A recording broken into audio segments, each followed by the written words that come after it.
नमस्कार साथियों, स्वागत है आप सभी का। मैं हूं विक्रम सिंह। आज हम अधिगम का अर्थ, संकल्पना एवं प्रभावित करने वाले कारकों के बारे में चर्चा करेंगे।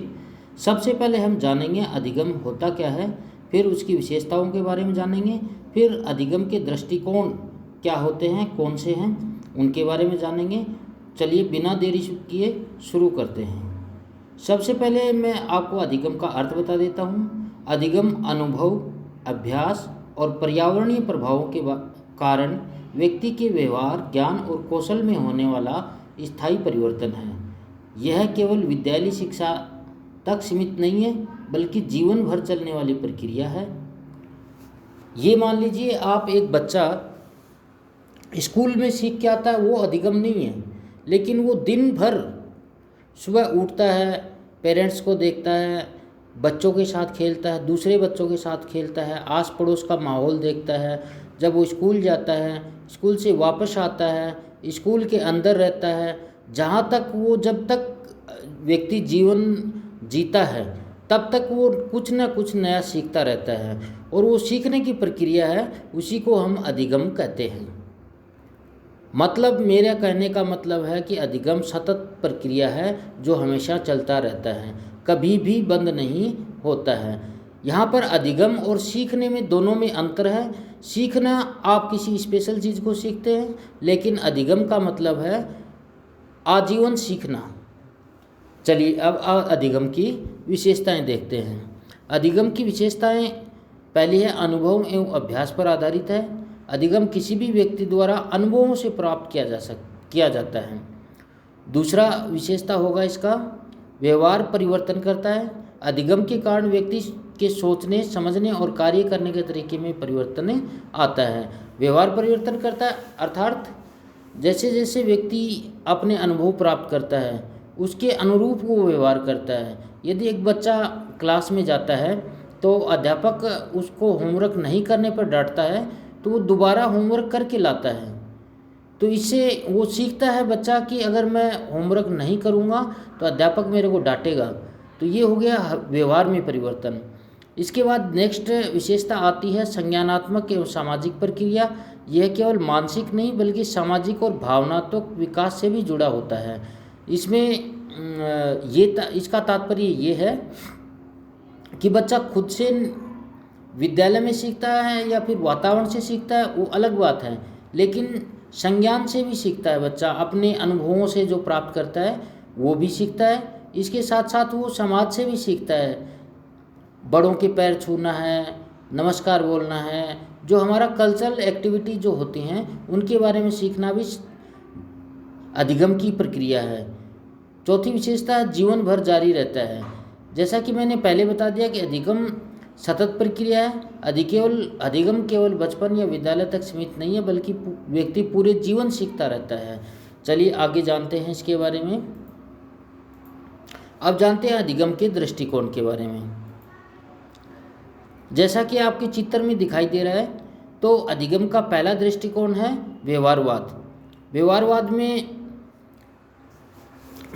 व्यवहारवाद के अंदर आपने पढ़ा होगा, पहले भी मैंने इसका एपिसोड कर चुका हूँ, जिसमें आपने देखा होगा पुनर्बलन का सिद्धांत मैंने आपको पढ़ाया है, और दंड और पुरस्कार के बारे में बताया है, और बाकी जिस स्किनर का प्रचालन अनुबंध ऑपरेंट कंडीशनिंग वाला सिद्धांत आपको पढ़ाया है। ये जो सारे सिद्धांत हैं ये किसके कौन से दृष्टिकोण में आते हैं? व्यवहारवाद में आते हैं। चलिए मैं कुछ छोटे छोटे नोट्स बना के लाया हूँ, आपको शॉर्ट में वो बता देता हूँ। जैसे व्यवहारवादी दृष्टिकोण है, इसकी विशेषताएं क्या क्या हैं? अधिगम भारी व्यवहार परिवर्तन पर निर्भर करता है। मतलब ये बात कौन मानता है? व्यवहारवाद वाले मानते हैं। मनोवैज्ञानिकों की कुछ अपने अपने मत हैं, विचारधाराएं हैं, तो उसे आप मतलब दृष्टिकोण कह सकते हैं। जैसे कुछ मनोवैज्ञानिक अधिगम का कुछ अलग दृष्टिकोण रखते हैं, कुछ अलग दृष्टिकोण रखते हैं। कुछ कहते हैं कि मनुष्य अपने वातावरण से सीखता है, कुछ कहते हैं कि संज्ञान से सीखता है, कोई कहता है कि प्रयत्न करके सीखता है। तो सभी के अलग अलग दृष्टिकोण, उन्हीं को देखते हैं। तो उनमें से व्यवहारवाद के बारे में उसकी विशेषताएं क्या है? अधिगम बाहरी व्यवहार पर परिवर्तन पर निर्भर करता है, पुनर्बलन और दंड से अधिगम होता है, पर्यावरण की भूमिका अधिक महत्वपूर्ण होती है। ये व्यवहारवाद के विशेषताएं हैं। और प्रमुख सिद्धांत और वैज्ञानिक इनमें आपका आ जाएगा थॉर्नडाइक का प्रयास और त्रुटि का सिद्धांत, और पावलोव का शास्त्रीय अनुबंध, और स्किनर का ऑपरेंट कंडीशनिंग या शास्त्रीय अनुबंध सिद्धांत जिसको आप कह सकते हो। और इसके लिए इन सिद्धांतों का उदाहरण में लिखा है, जैसे बच्चा बार बार प्रयास करके साइकिल चलाना सीखता है, कुत्ते की घंटी बजाने पर भोजन से जुड़ी प्रतिक्रिया विकसित होती है, जो पावलोव का प्रयोग में बताई गई थी। चलिए दूसरा दृष्टिकोण देखते हैं। दूसरा दृष्टिकोण है संज्ञानात्मक दृष्टिकोण, कॉग्निटिव पर्सपेक्टिव, जो जिन प्याजे वाला है आपका। इसमें अधिगम मानसिक प्रक्रिया पर आधारित होता है और व्यक्ति की पूर्व जानकारी और मानसिक प्रक्रियाएं अधिगम को प्रभावित करती हैं। और इसके अंदर जो मनोवैज्ञानिक हैं उनका कोहलर का अंतर्दृष्टि सिद्धांत, शूज का सिद्धांत जिसको आप बोल सकते हो, जिसमें बंदर को केले लटका दिए, बंदर के सामने केले लटका दिए थे, उसने डंडे से उनको तोड़ा था, वो वाला सिद्धांत जो है। फिर उसके बाद पियाजे का संज्ञानात्मक विकास सिद्धांत, ब्रूनर का खोज अधिगम सिद्धांत इसी दृष्टिकोण के अंदर आते हैं। और इसमें उदाहरण के तौर पे आप ले सकते हो, एक बंदर डंडे को जोड़कर केले तक पहुंचने का तरीका खोज लेता है, कोहलर का प्रयोग। और फिर गणितीय समस्याओं को हल करने के लिए छात्र नए तरीकों की खोज करता है। तो ये हो गए संज्ञानात्मक दृष्टिकोण में। फिर अगले सिद्धांत दृष्टिकोण में चलते हैं, सोशल लर्निंग जिसको बोलते हैं, सामाजिक सांस्कृतिक दृष्टिकोण। इसकी विशेषताएं हैं कि अधिगम समाज और संस्कृति से प्रभावित होता है, अनुकरण और सामाजिक संपर्क के माध्यम से व्यक्ति सीखता है। ये दृष्टिकोण क्या कहता है? ये कहता है कि व्यक्ति समाज और संस्कृति और अनुकरण से सीखता है, जबकि पहले वाला जो हमारा सिद्धांत था संज्ञानात्मक दृष्टिकोण, वो क्या बोल रहा था कि व्यक्ति किससे सीखता है? अधिगम मानसिक प्रक्रिया है और व्यक्ति पूर्व जानकारी और मानसिक प्रक्रियाओं को प्रभावित करती है, ये बोलता है संज्ञानात्मक वाला। और व्यवहारवाद वाला क्या बोल रहा था? व्यवहारवाद वाला बोल रहा था कि अधिगम बाहरी व्यवहार पर निर्भर करता है। तो मैं दोबारा से रिवीजन कर देता हूँ एक बार। व्यवहारवाद क्या बोल रहा है कि व्यक्ति बाहरी परिवर्तन पर निर्भर करता है, या मतलब बाहर के वातावरण से सीखता है और पुनर्बलन और दंड के माध्यम से सीखता है। जबकि जो संज्ञानात्मक दृष्टिकोण है वो क्या बोल रहा है कि व्यक्ति मानसिक प्रक्रिया है, व्यक्ति की मानसिक प्रक्रिया है अधिगम, और पूर्व जानकारी और मानसिक प्रक्रियाओं को के माध्यम से सीखता है।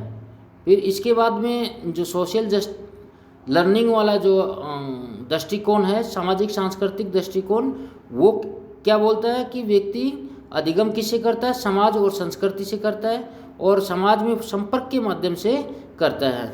अब सामाजिक सांस्कृतिक दृष्टिकोण के अंदर कौन कौन से प्रमुख वैज्ञानिक हैं? उसमें बांडुरा है जिसका सामाजिक अधिगम सिद्धांत है, सोशल लर्निंग थ्योरी, वाइगोत्स्की का सामाजिक निर्माणवाद। और इसमें उदाहरण आप ले सकते हो, बच्चा माता पिता, शिक्षकों और साथियों की नकल करके नया व्यवहार सीखता है। समूह चर्चा और सहयोगी अधिगम से छात्र अधिक कुशलता से सीखता है। जैसा कि मैंने प्रतीकात्मक चित्र आपको दिए हैं, इनमें देख सकते हैं कि कौन क्या कर रहा है। चलिए अगला सिद्धांत दृष्टिकोण देखते हैं।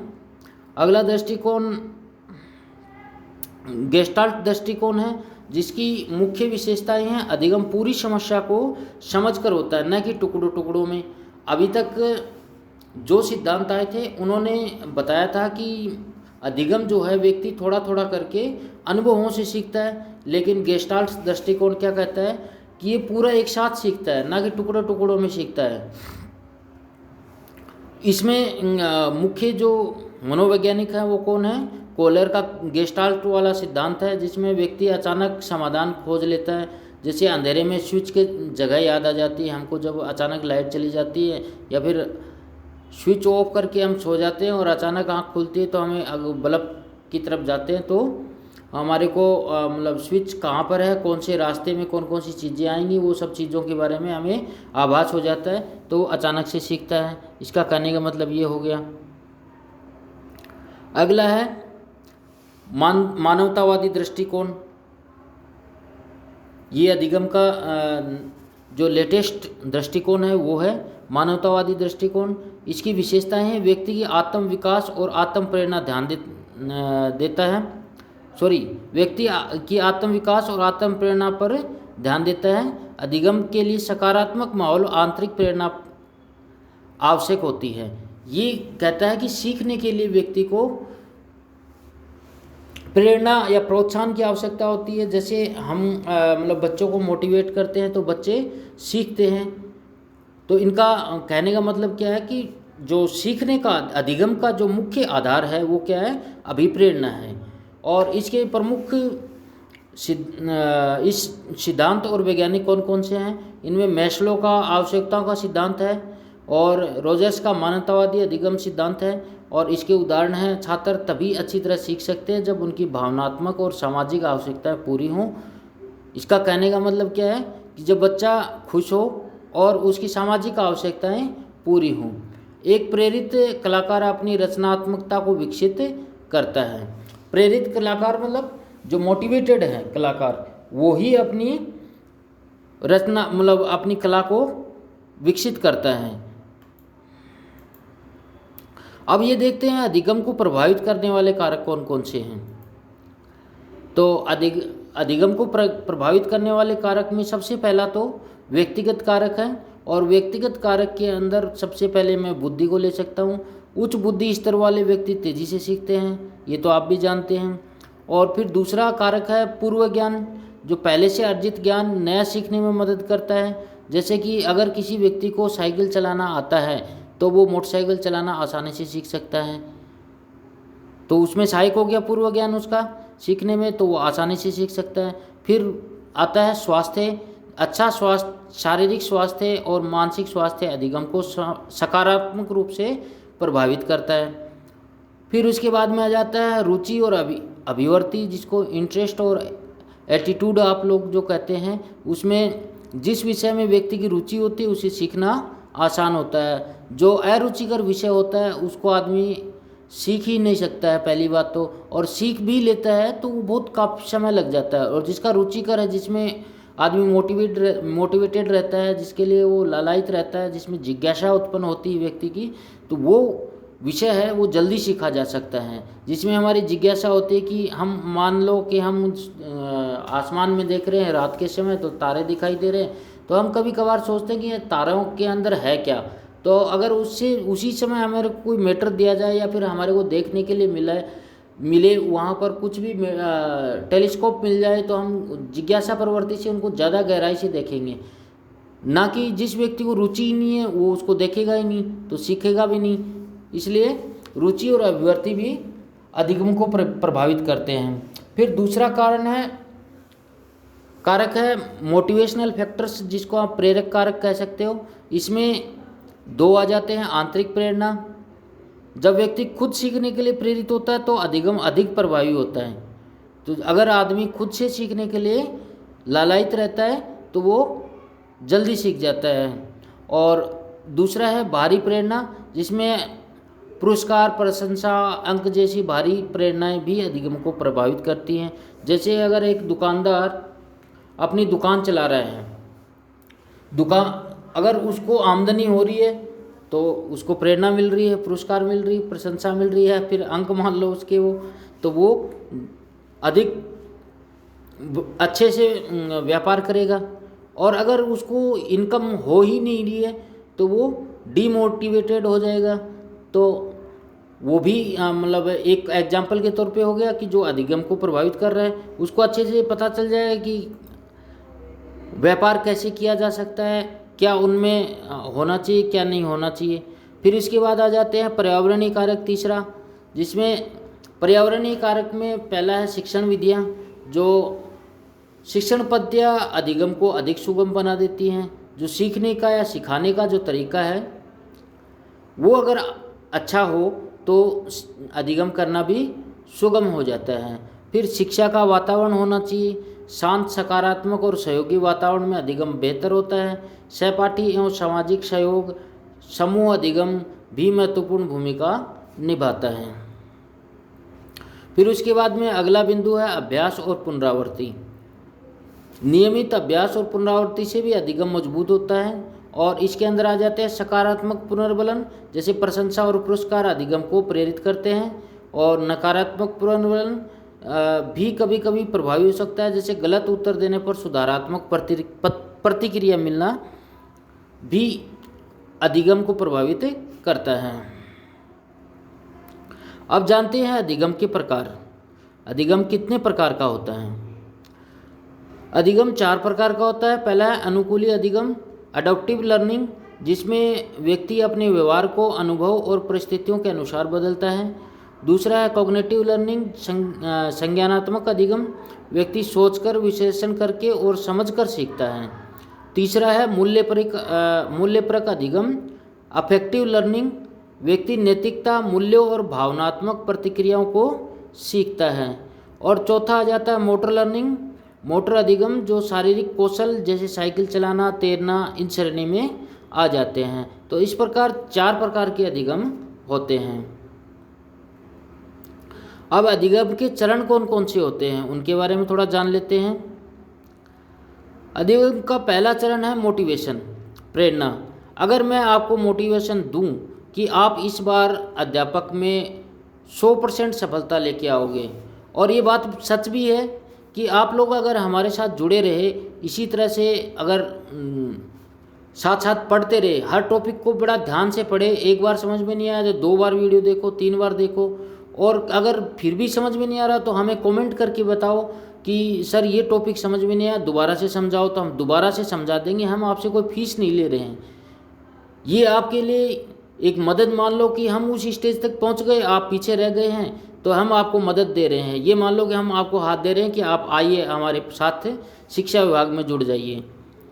तो ये आपको प्रेरणा हो गई आपके लिए, तो व्यक्ति को सीखने के लिए प्रेरित करती है। अधिगम का पहला चरण क्या है? मोटिवेशन है, जो व्यक्ति को सीखने के लिए प्रेरित करता है। दूसरा है समस्या पहचान, जिसको प्रॉब्लम आइडेंटिफिकेशन कह सकते हो। अधिगम की प्रक्रिया में समस्या को पहचानना कि आपको समस्या कहाँ आ रही है। कि मैं समस्या को पहचानने से मतलब यहाँ पर यह है कि आप बार बार अध्यापक की परीक्षा में फेल हो रहे हैं, तो आप ये देखिए कि मैं फेल क्यों हो रहा हूँ। किसी कोचिंग को ज्वाइन करने से अध्यापक नहीं बन जाते। आपको सही गाइडेंस और सही मैटर मिलना चाहिए और सही समय पर तैयारी होनी चाहिए, तब जाके आप सफल होंगे। अब मैक्सिमम कोचिंग्स की यह हालत है कि वो अपना पैसा बनाने के लिए जो 1 महीने में बंदा सीखना चाहिए उसको 6 महीने खींच देते हैं। जैसे जैसे एग्ज़ाम खिसकती है उनके कोर्स भी लंबे होते जाते हैं ताकि उनकी आमदनी बनी रहे। तो ऐसा नहीं करना है, आपने पूरा ध्यान देना है, सिलेबस को देखना है कि एक एक टॉपिक को बार बार रिवीजन आपने करना है, और समय अनुसार अपने सिलेबस को कम से कम 5 से 7 8 बार सिलेबस को रिवीजन करना है, तभी आप लक्ष्य तक पहुंच पाएंगे। अगला है अभ्यास और अन्वेषण, प्रैक्टिस और एक्सप्लोरेशन, समस्या समाधान के लिए अभ्यास करना। जैसे कि अधिगम के चरण के अंदर आ रहा है, पहला है प्रेरणा, जो आपको मोटिवेट रहना अपने आप में। दूसरा है समस्या पहचान, कि समस्या को पहचानना है कि आप अध्यापक क्यों नहीं बन पा रहे हैं, कहाँ समस्या आ रही है, उन सभी समस्याओं को दूर करना है, उनको डीफोकस करके आपको आगे बढ़ना है। लोग कुछ भी कहें, आपको निरंतर लगे रहना है। जैसे भी अगर कोई काम कर रहा है, आर्थिक समस्याएं हैं और कुछ कर रहा है, तो सुबह शाम को जब समय मिले वीडियो देखिए और उनसे सीखिए, और एक आध नोट्स भी बना लीजिए। उसके बाद है अभ्यास और अन्वेषण, लगातार अभ्यास कीजिए आप। अनुभव और संशोधन, आपने लंबे समय से अगर तैयारी कर रहे हैं तो आपको एक्सपीरियंस होगा, उनके आधार पर आप मॉडिफिकेशन भी करते रहिए अपने आप में कि इस प्रक्रिया से मेरा काम नहीं होगा तो मुझे कुछ और ज़्यादा मेहनत करनी चाहिए या कम करनी चाहिए। तो इसी प्रकार अधिगम की प्रक्रिया के दौरान अपने ज्ञान में सुधार करना है। फिर उसके बाद आ जाता है समेकन कंसोलिडेशन, जो आपने सीखा ए से लेकर के जेड तक जो सीखा उसको संगठित करना। मतलब जैसे हम लाइब्रेरी में किताबों को जचाते हैं, सेट करते हैं, उसी प्रकार उनको संगठित करना, अधिगम को स्थायी बनाना। अब देखते हैं अधिगम का प्रयोग, जो अनुप्रयोग है वो कहाँ कहाँ हो सकता है। एप्लीकेशंस ऑफ लर्निंग जिसको कहते हैं, पहला तो है शिक्षा में होता है, जो प्रभावी शिक्षण विधियाँ, स्मार्ट कक्षाएं, गेम आधारित अधिगम जो जिसमें चलते हैं। दूसरा है कर्मस्थल पर कर्मचारियों के प्रशिक्षण और व्यावसायिक कौशल विकास में। और तीसरा व्यक्तिगत जीवन में नई आदतें विकसित करने, व्यवहार परिवर्तन और समस्या समाधान में। और चौथा है मनोचिकित्सा में, व्यवहार चिकित्सा और पुनः चिकित्सा के लिए भी अधिगम का उपयोग किया जाता है। और आप लोगों से अनुरोध है कि आप चैनल को, जितने भी आपके दोस्त हैं, सहपाठी हैं जो तैयारी कर रहे हैं, उनको ज़्यादा से ज़्यादा शेयर कीजिए, लाइक कीजिए, हमारा भी मोटिवेशन बना रहेगा। तो धन्यवाद साथियों, अगले भाग को देखने के लिए सब्सक्राइब जरूर करें। हम इसी प्रकार सभी मनोवैज्ञानिकों के सिद्धांतों को आपके लिए तैयार करके ला रहे हैं। अब आप इन सिद्धांतों को बिना पढ़े सिर्फ सुनकर भी याद कर सकते हैं। अगर वीडियो पसंद आया हो तो लाइक, शेयर एंड सब्सक्राइब जरूर करें तथा कमेंट बॉक्स में अपना सुझाव ज़रूर दें, ताकि और बेहतर कंटेंट आपके लिए तैयार कर सकें। एक बार फिर से आप सभी को धन्यवाद।